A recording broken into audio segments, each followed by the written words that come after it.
আসসালামু আলাইকুম। শিশুদের স্বাস্থ্য বিষয়ক অনুষ্ঠান উপস্থিত আছেন আমাদের নবজাতক ও শিশু রোগ বিশেষজ্ঞ ডাক্তার আসিফ উল স্যার। স্যার কেমন আছেন? আছি আলহামদুলিল্লাহ। তুমি ভালো আছো? জি স্যার, ভালো আছি।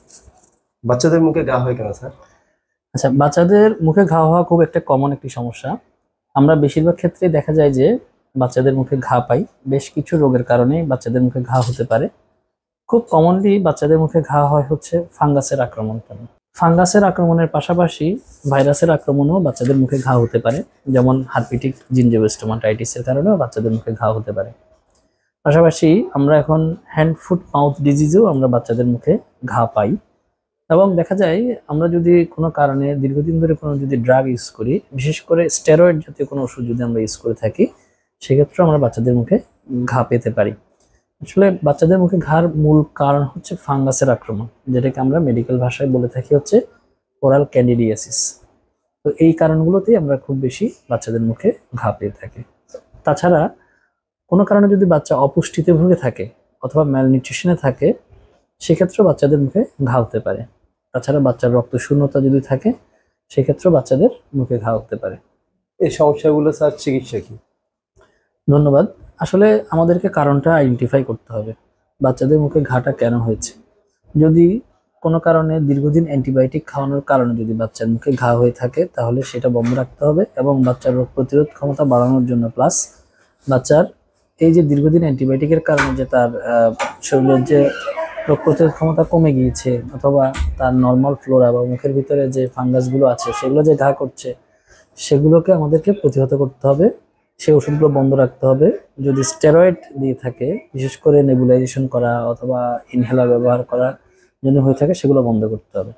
যদি ফাঙ্গাস দিয়ে মুখে ঘা হয়ে থাকে, তাহলে ফাঙ্গাসের জন্য আমরা সাধারণত অ্যান্টিফাঙ্গাল কিছু মাইকোনাজল নাইট্রেট এই অথবা আমরা দেখা যাচ্ছে আপনার নাইস্টিটিন যে ড্রপগুলো আছে অথবা ওষুধ, এগুলো আমরা ব্যবহার করে থাকি। লোকাল কেয়ার নেই, কারণগুলো বের করি এবং সেই কারণগুলো আমরা চিকিৎসা করি।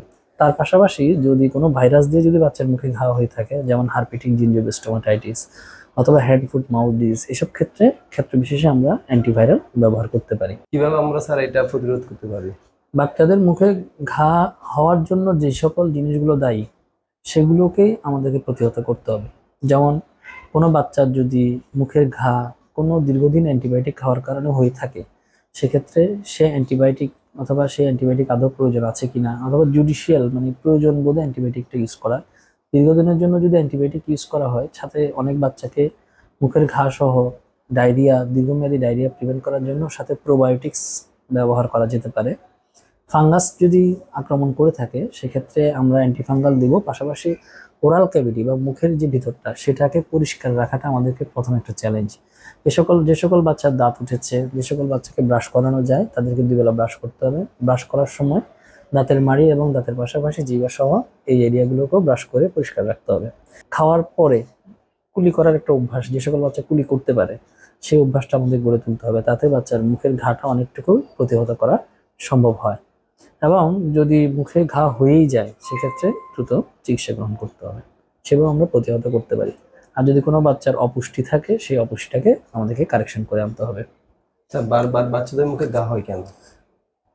এটা আসলে খুব ভালো একটা প্রশ্ন। আমরা অনেক সময় পাই যে অনেক বাচ্চার মায়েরা আমাদের কাছে বলেন যে কয়দিন পর পরই মুখে ঘা হয়, কয়দিন পর পরই মুখে ঘা হয়। কেন এই কয়দিন পর পরই মুখে ঘা হয়? বেশিরভাগ ক্ষেত্রেই আমরা পাই হচ্ছে জিওগ্রাফিক টাঙের কারণে বারবার মুখে ঘা হয়। তো জিওগ্রাফিক টাঙের আসলে এক্সাক্ট কোনো কজ কিন্তু সেভাবে আসলে নেই। তবে অনেক সময় আমরা যেটা দেখি, সেটা হচ্ছে আমাদের বাস্তব অভিজ্ঞতায় অথবা প্র্যাকটিস করতে গিয়েও আমরা যেটা পেয়েছি, সেটা হচ্ছে যে সকল বাচ্চার আয়রন ডেফিসিয়েন্সি থাকে অথবা যে সকল বাচ্চার নিউট্রিশনাল ডেফিসিয়েন্সি থাকে, তাদেরও এইসবের ঘাটতির জন্য বারবার মুখে ঘা হয়। তারপরে যারা দীর্ঘদিন ধরে ওষুধ খাচ্ছেন, যে সকল বাচ্চা দীর্ঘদিন ধরে স্টেরয়েড নিচ্ছেন, তাদেরও বারবার মুখে ঘা হয়ে থাকে।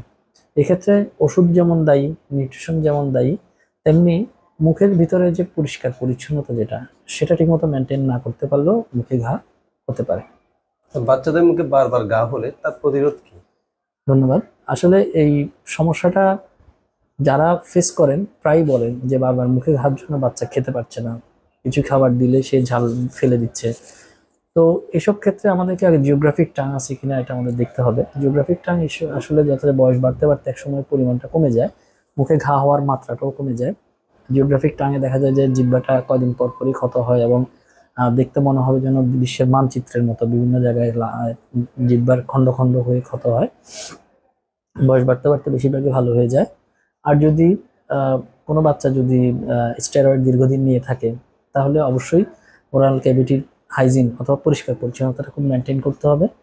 সাথে হচ্ছে ভিটামিন এবং মাইক্রোনিউট্রিয়েন্টসের যে deficiency, zinc, iron, folic acid, এগুলো সাপ্লিমেন্টেশন দিতে হবে। এবং কোনো বাচ্চার যদি রোগ প্রতিরোধ ক্ষমতা কমে যায় তখন তার রোগ প্রতিরোধ ক্ষমতা বৃদ্ধি করার জন্য আমাদেরকে পাশাপাশি কিছু ওষুধও দিয়ে রাখতে হবে এবং খাবার দাবারের মধ্যে পুষ্টিকর খাবার থেকে দিতে হবে। ধন্যবাদ স্যার আমাদের মূল্যবান সময় দেওয়ার জন্য। আপনারা এতক্ষণ দেখতেছেন শিশু স্বাস্থ্য বিষয়ক অনুষ্ঠান শিশু স্বাস্থ্য। স্যার আমাদের মূল্যবান সময় দিয়ে শিশুদের মুখে ঘা কেন হয় সেটা নিয়ে অনেকগুলা এক্সাম্পল আমাদেরকে দিয়েছেন। আপনাদের সাথে থাকার জন্য ধন্যবাদ। ভালো থাকবেন সবাই। ধন্যবাদ।